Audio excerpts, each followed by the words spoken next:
Hi, hello everyone. Welcome to SR English videos. In this video, we are going to learn participial clauses. Do you know what participial clauses are? Participial clauses are clauses that are used in making simple sentences. When we are asked to convert a compound or complex sentence into a simple sentence, we use these participial clauses. Let us see how they are used and why they are used. Okay friends, let us go into the class. Friends, in this video we are discussing participial clauses. What are participial clauses? Participial clauses అంటే ఏంటి? అవి మనం ఎందుకు use చేయాలి, ఎప్పుడు use చేయాలి అనే విషయాన్ని మనం నేర్చుకోబోతున్నాం. పార్టిసిపియల్ క్లాజెస్ ఆర్ 3 టైప్స్. అంటే ఈ పార్టిసిపియల్ క్లాజెస్ అనేవి 3 రకాలు. అవి ఏంటంటే present participle, past participle, perfect participle అని 3 రకాలుగా ఉంటాయి. Present participle, past participle, perfect participle ఈ 3 కూడా non finite verbs. Non finite verbs అనేవి టెన్స్ సూచించవు, అంటే కాలాన్ని సూచించవు. అవి అన్లిమిటెడ్, అంటే ఒక సబ్జెక్టు సింగులర్ అయినా ప్లూరల్ అయినా, టెన్స్ ప్రెజెంట్ అయినా పాస్ట్ అయినా ఫ్యూచర్ అయినా దాని రూపాన్ని మాత్రం మార్చుకోవు. అవి నాన్ ఫైనైట్ వెర్బ్స్. అలాగే ఇక్కడ ఈ present participles, past participles, perfect participles అనేవి అన్లిమిటెడ్ అన్నమాట. అంటే నాన్ ఫైనైట్ అంటే లిమిట్లెస్ అని అర్థం. ఇక్కడ ప్రెజెంట్ పార్టిసిపల్ అనేది ఒక యాక్షన్. ప్రెజెంట్ పార్టిసిపల్ అనేది యాక్టివ్ సెన్స్, అంటే సబ్జెక్టు డస్ సంథింగ్ అనేది సూచిస్తుంది. మరి పాస్ట్ పార్టిసిపల్ కంప్లీటెడ్ యాక్షన్ చూపిస్తుంది, ప్యాసివ్ సెన్స్ పార్టిసిపల్గా. అలాగే పెర్ఫెక్ట్ పార్టిసిపల్ పెర్ఫెక్ట్లీ కంప్లీటెడ్ యాక్షన్ని చూపిస్తుంది. అది active and passive as well. యాక్టివ్గాను ప్యాసివ్గాను కూడా సూచిస్తుంది. సరే, ఇప్పుడు దీన్ని మనం ఎందుకు యూజ్ చేయాలి? పార్టిసిపియల్ క్లాజెస్ని మనం ఎందుకు యూజ్ చేయాలి? Consider the following. ఇవి చూడండి. మనం నంబర్ ఆఫ్ సెంటెన్సెస్, అంటే ఒకే సబ్జెక్ట్కి సంబంధించి ఒక వ్యక్తి కానీ ఒక వస్తువు కానీ, ఒకే వ్యక్తికి సంబంధించి ఒక విషయాన్ని మనం ఒక టెక్స్ట్ చేసే పనిని వరుసగా తను చేసే పనులన్నీ వరుసగా చెప్పాలనుకుంటున్నాం. అలా చెప్పాలంటే ఇందులో ప్రతి పనికి మనం ఒక ఫైనైట్ వెర్బ్, అంటే లిమిటెడ్ వెర్బ్, టెన్స్ చెప్పే వెర్బ్స్ యూజ్ చేస్తాం. చూడండి, Raju gets up at 6 in the morning. Raju brushes his teeth. Raju takes bath. Raju eats his breakfast. Raju goes to school. Raju sits in the class comfortably. Raju listens to the teacher. Raju learns something. ఇదంతా ఏంటండి? రాజు learns something అనే ఒక main concept మీద తను నేర్చుకోవడానికి ఉదయం నుంచి ఏమేం చేస్తాడో అవన్నీ వరుస పెట్టి చెప్పాం. అంటే 8 సెంటెన్సెస్లో ఈ విషయాన్ని చెప్పాం. ఈ 8 సెంటెన్సెస్ని ఒకే ఒక సెంటెన్స్లో మనం చెప్పగలమా? చెప్పగలం. ఎందుకంటే ఈ మిగతా 7 సెంటెన్సెస్ ఏమైతే ఉన్నాయో అందులో ఉన్న ఫైనైట్ వెర్బ్స్ని నాన్ ఫైనైట్గా మార్చడమే, అంటే పార్టిసిపిల్గా మార్చడమే. చూడండి, ఇప్పుడు చూడండి. Getting up at 6 in the morning, brushing his teeth, taking bath, eating his breakfast, going to school, sitting in the class comfortably, listening to the teacher. Raju learns something. Raju learns something doing all these things. చూసారండి, ఈ 8 వాక్యాల్ని ఒకే ఒక సామాన్య వాక్యంగా మనం మార్చేసాం. అంటే ఈ పార్టిసిపియల్ clauses సంయుక్త లేదా సంశ్లిష్ట వాక్యాలు అంటారు తెలుగులో. అంటే కాంపౌండ్ అండ్ కాంప్లెక్స్ సెంటెన్సెస్ని సింపుల్ సెంటెన్స్గా మార్చాలి అని అంటే డిపెండెంట్ క్లాజ్ ఏదైతే ఉందో ఆ డిపెండెంట్ క్లాజ్లో ఉన్న వెబ్ని పార్టిసిపియల్ క్లాజ్గా మార్చుకోవాలి. మార్చుకుంటే అది సింపుల్ సెంటెన్స్ అవుతుంది. ఇక్కడ చూడండి, ఈ క్లిప్లో అండర్లైన్ చేసినవన్నీ ఫైనైట్ వెర్బ్స్. అంటే అవి ఏం చెప్తున్నాయి? సింపుల్ ప్రెజెంట్ అని చెప్తున్నాయి. కాబట్టి అవి ఫైనైట్ వెర్బ్స్. కానీ కింద ఉన్న గెట్టింగ్, బ్రషింగ్, బాత్ టేకింగ్ ఇవన్నీ కూడా టైం చెప్పట్లా, అందుకనేవి నాన్ ఫైనైట్. టెన్స్ చెప్తే ఫైనైట్, టెన్స్ చెప్పకుండా ఉంటే నాన్ ఫైనైట్.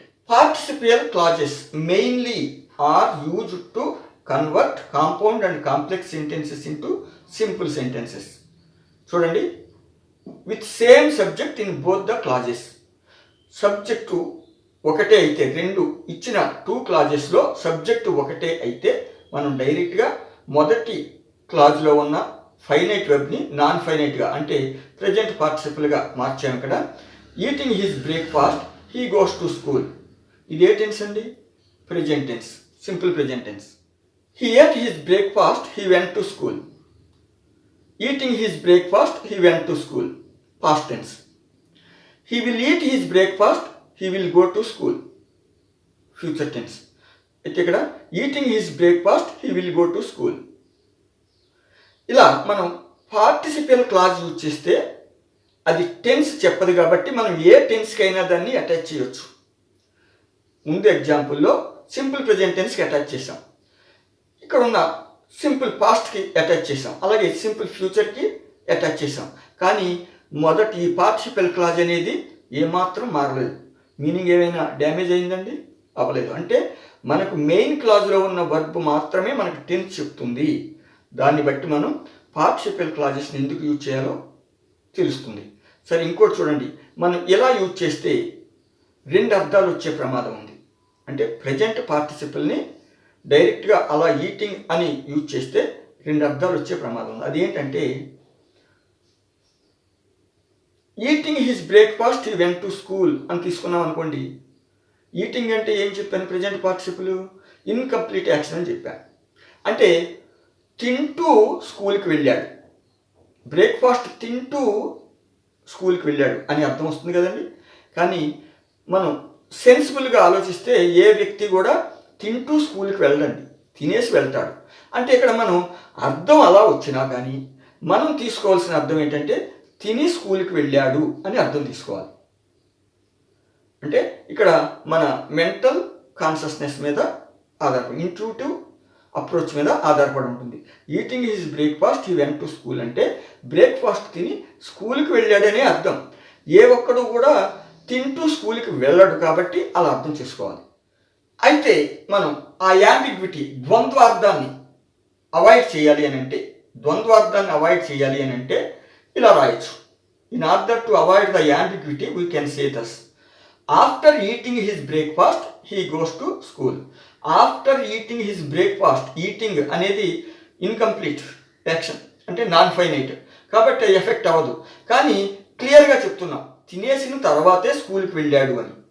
అయితే మామూలుగా ముందు చెప్పినట్టు చెప్తే eating his breakfast he went to school అంటే తింటూ వెళ్ళాడా, తిని వెళ్ళాడా?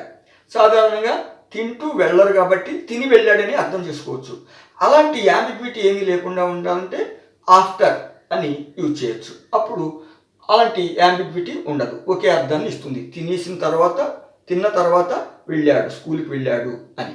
అలాగే ఇక్కడ చూడండి, 2 డిఫరెంట్ సబ్జెక్ట్స్ ఉంటే ప్రజెంట్ పార్టిసిపుల్ని ఎలా యూజ్ చేయాలి?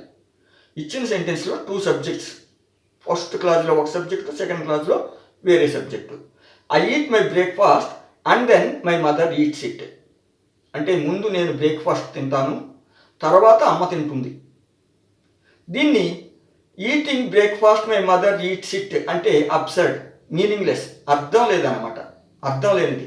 అప్పుడు మనం ఖచ్చితంగా after my eating my mother eats breakfast, నేను తిన్న తర్వాతనే అమ్మ బ్రేక్ఫాస్ట్ తింటుంది. అంటే డిఫరెంట్ సబ్జెక్ట్స్ ఉన్నప్పుడు, ఇచ్చిన 2 క్లాజెస్లో డిఫరెంట్ సబ్జెక్ట్స్ ఉన్నప్పుడు మనం ఖచ్చితంగా ఇలా ఒక ప్రిపోజిషన్ యూజ్ చేసి తర్వాత ఆ ఉన్న ఫైనైట్ వెబ్ని నాన్ ఫైనైట్ అంటే పార్టిసిపియల్ క్లాజ్గా మార్చుకుని ఇలా చెప్పుకోవచ్చు. మరికొన్ని ఎగ్జాంపుల్స్ చూడండి. He was poor in studies, he could not succeed in life. అతను స్టడీస్లో అంటే చదువులో వెనకబడినాడు, అందుకు జీవితంలో అతను విజయాన్ని సాధించలేకపోయాడు. అంటే ఎందుకు అతని జీవితంలో వెనకబడిపోయాడు అనేది కారణం చెప్తుంది. ఇక్కడ టైం కాదండి, కారణం చెప్తుంది. మనం ఫస్ట్ ఇంతకు ముందు ఎగ్జాంపుల్స్లో అయితే టైం చెప్పాను. ఇక్కడ టైం కాదండి, కారణం చెప్తున్నాను చూడండి. He was poor in studies, so he could not succeed in life. Because he was poor in studies, he could not succeed in life. ఇది complex sentence. He was poor in studies, so he could not succeed in life అనేది compound sentence. Because he was poor in studies, he could not succeed in life అనేది complex sentence. ఈ సెంటెన్స్ని అంటే compound లేదా complex సెంటెన్స్ని simple సెంటెన్స్గా మార్చాలంటే ఆ dependent clause ఏదైతే ఉందో అందులో ఉన్న ఫైనైట్ వర్బ్ని నాన్ ఫైనైట్గా అంటే పార్టిసిపల్ క్లాజ్గా మార్చడం. అదేమవుతుంది? Being poor in studies, he could not succeed in life. అలాగే బీయింగ్, బికాజ్ అనేదాన్ని బికాజ్ ఆఫ్ అనే ప్రిపోజిషన్ ఫ్రేజ్. ఇక్కడ బికాజ్ ఆఫ్ అంటే ప్రిపోజిషన్ ఫ్రేజ్ అవుతుంది. Because of being poor in studies, he could not succeed in life. అంటే ఇక్కడ being అనేది కారణం చెప్తుంది.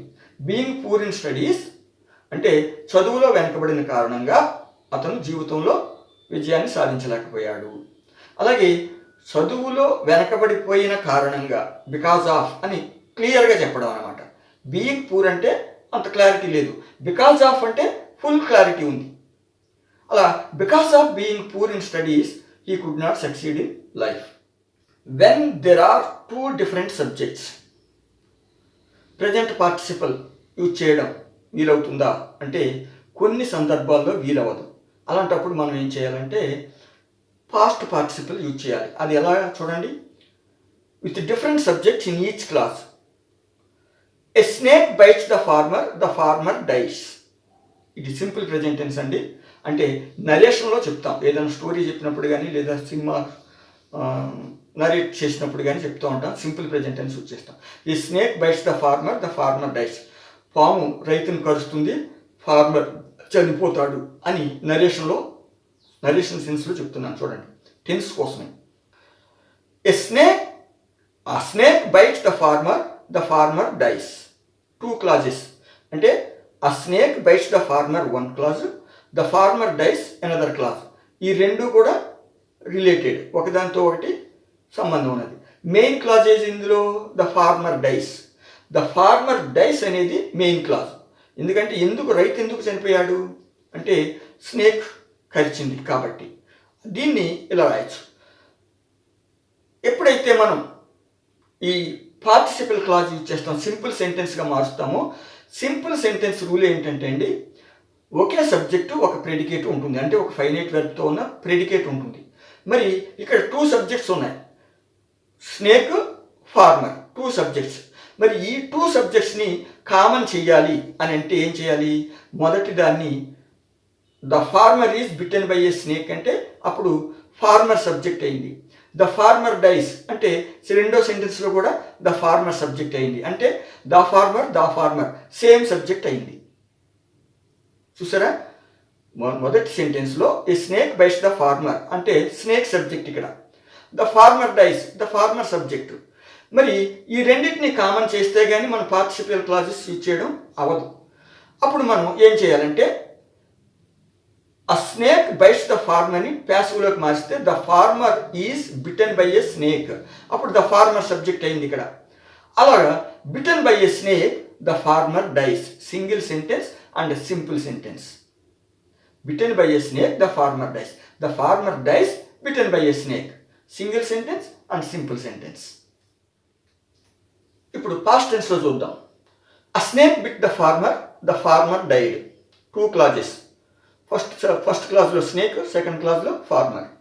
The farmer was bitten by a snake, the farmer died. Bitten by a snake the farmer died, single sentence simple sentence. అలాగే చూడండి, a snake will bite the farmer will die. నేను ఓ cinema డైరెక్టర్కి కథ చెప్తున్నాను అన్నమాట. A snake will bite the farmer will die. ఏం జరుగుద్దో చెప్తున్నా.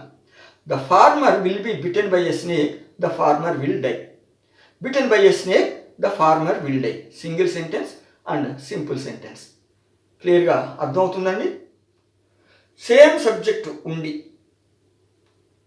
టూ క్లాజెస్లోనూ సేమ్ సబ్జెక్ట్ ఉంటే మనం పెర్ఫెక్ట్ పార్టిసిపుల్ని నిస్సందేహంగా డైరెక్ట్గా వాడేయచ్చు. అది చూడండి, he ate his lunch and then he resumed the work. మనం పెర్ఫెక్ట్ పార్టిసిపుల్ సేమ్ సబ్జెక్ట్ ఉన్నప్పుడు ఏం చేస్తామంటే ఆ టైం క్లాజ్లో మొదటి పని చేసిన తర్వాత రెండో పనికి కొంచెం టైం ఉంటే, మొదటి పనికి రెండో పనికి కొంచెం టైం ఉన్నప్పుడు, టూ సబ్జెక్ట్స్ సేమ్ ఉన్నప్పుడు ఈ పెర్ఫెక్ట్ పార్టిసిపుల్ యూజ్ చేస్తామండి. He ate his lunch and then he resumed the work. అతను లంచ్ తీసుకున్నాడు, తిన్నాడు, ఆ తర్వాత పని మళ్ళీ ప్రారంభించాడు. ఇది compound sentence. After he had eaten his lunch he resumed the work. Lunch తీసుకున్న తర్వాతే మళ్ళీ పని ప్రారంభించాడు. అంటే తీసుకున్న వెంటనే కాదు, తర్వాత కొంచెం టైం ఉంది. And when it comes to two subjects, two different subjects in two different clauses. Two different subjects in two different clauses. How can we use perfect participle? అంటే చూడండి, టూ డిఫరెంట్ సబ్జెక్ట్స్ అంటే related క్లాజెస్లో first క్లాజ్లో ఒక subject, రెండో క్లాజ్లో ఒక subject ఉంటే మనం ఎలా use చేయాలి? మరి మిస్ అవ్వకూడదు కదా, సబ్జెక్ట్ని మిస్ అవ్వకూడదు. అలాంటప్పుడు మనం ఏం చేయాలంటే ఈ ఫస్ట్ క్లాజ్లో ఉన్న వెర్బ్ని నాన్ ఫైనైట్గా మార్చాలి, కానీ సబ్జెక్ట్ మనం ఏదైతే ఉందో దాన్ని ఉంచాలి అక్కడ, కానీ అది సబ్జెక్ట్ అవ్వదు. ఎలాగో చూడండి, I did my work so my father let me watch TV. ఇది కాంపౌండ్ సెంటెన్స్. నేను నా హోంవర్క్ చేశాను కాబట్టి మా నాన్న నన్ను టీవీ చూడనిచ్చారు. As I have done my homework my father let me watch TV. నేను నా హోంవర్క్ చేసేసాను కాబట్టి మా నాన్న నన్ను టీవీ చూడనిచ్చారు. మరి దీన్ని సింపుల్ సెంటెన్స్గా మార్చాలి అని అంటే ఎలా చూడండి, I having done my homework my father let me watch TV. ఇక్కడ ఐ సబ్జెక్ట్ కాదండి, ఎందుకంటే సబ్జెక్ట్ అయితే దాని తర్వాత వర్బ్ ఫైనైట్ అవ్వాలి, ఫైనైట్ అయితేనే సబ్జెక్ట్ అవుతుంది. అలాంటప్పుడు ఆ సబ్జెక్టు తర్వాత ఫైనైట్ వర్బ్ ఖచ్చితంగా ఉండి తీరాలి, కానీ ఇక్కడ ఫైనైట్ వర్బ్ కాదు కాబట్టి ఐ సబ్జెక్ట్ అవ్వదు అక్కడ. నెక్స్ట్ ఎగ్జాంపుల్, నెక్స్ట్ సెంటెన్స్ చూస్తే మీకు అర్థమవుతుంది. My father let me watch TV after my having done my work. ఇప్పుడు ఆ నెక్స్ట్ రెడ్ కలర్లో ఉన్న క్లాజ్ ఏదైతే ఉందో పార్టిసిపల్ క్లాజు, అది కారణం మాత్రమే చెప్తుంది. My father let me watch TV, నన్ను టీవీ చూడనిచ్చాడు ఎప్పుడు, నేను నా పని పూర్తి చేసేసిన తర్వాత అని ఒక టైం చెప్తుంది అంతే. ఇలా మనం టూ డిఫరెంట్ సబ్జెక్ట్స్ ఉంటే కనుక సబ్జెక్ట్ని ఆ ఫస్ట్ క్లాజ్లో ఉన్న సబ్జెక్టు టర్మ్ని మనం యూజ్ చేయొచ్చు, కానీ అక్కడ అది సబ్జెక్ట్ అవ్వదు. పార్టిసిపల్ క్లాజ్ అంటే ఈ నాన్ ఫైనైట్ వర్బ్ని యూజ్ చేస్తాం కాబట్టి అది సబ్జెక్ట్ కాదు. ఈ విధంగా మనం కాంపౌండ్ అండ్ కాంప్లెక్స్ సెంటెన్సెస్ని సింపుల్ సెంటెన్సెస్గా మార్చుకోవచ్చు. అంటే పార్టిసిపల్ క్లాజెస్ లేదా నాన్ ఫైనైట్ వర్బ్స్ ఏమైతే ఉన్నాయో అవి లేదా మెయిన్ ఫైనైట్ వర్బ్ని నాన్ ఫైనైట్గా మార్చడానికి యూజ్ చేస్తాం. ఇదండి participle clauses meaning and usage. Okay friends, ఈ వీడియో మీకు నచ్చినట్లయితే తప్పకుండా సబ్స్క్రైబ్ చేసుకోండి. మరిన్ని వీడియోస్ కోసం షేర్ చేయండి, లైక్ చేయండి. నచ్చకపోతే డిస్లైక్ కూడా చేయండి, కానీ కారణం చెప్పడం మాత్రం మర్చిపోవద్దు. Okay friends, don't forget to subscribe to my channel. Thank you for watching.